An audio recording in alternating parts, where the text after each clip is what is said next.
Have you ever stopped to ponder how anger, this seemingly uncontrollable emotion, can impact our lives? Anger in its rawest form is like a wildfire. It rages, it consumes, and it leaves a trail of destruction in its wake. It's not just a mental or emotional state, it's physiological too. Your heart rate spikes, your blood pressure rises, your body is on high alert. It's draining, and it's damaging. Now imagine this scenario. Picture a man named John. John was constantly wrestling with his temper, a raging beast that strained his relationships, stifled his personal growth, and even took a toll on his physical health. The more he let anger control him, the more he found himself locked in its vicious cycle. But what if I told you that this cycle doesn't have to be a life sentence?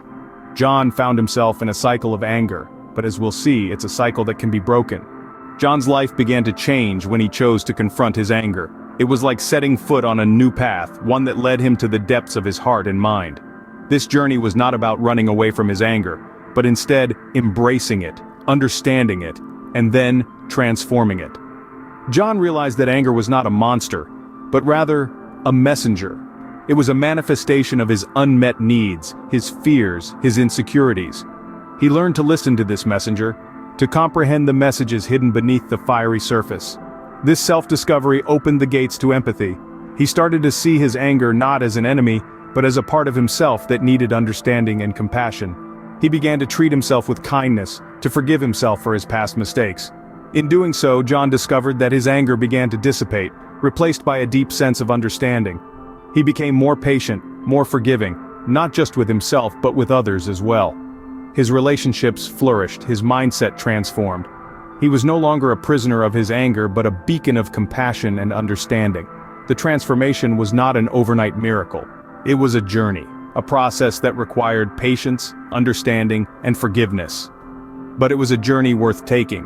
Through understanding and compassion, John was able to transform not just his life, but the lives of those around him. So, what can we learn from John's transformation? Well, the power of compassion is profound. It's a tool we can all use to manage anger. It's about understanding others and their experiences, about stepping into their shoes and seeing the world from their perspective. It's about replacing anger with empathy. Reflect on your own experiences with anger. How can you apply understanding and compassion? Remember, every moment of anger is an opportunity for understanding and compassion. It's your choice to make.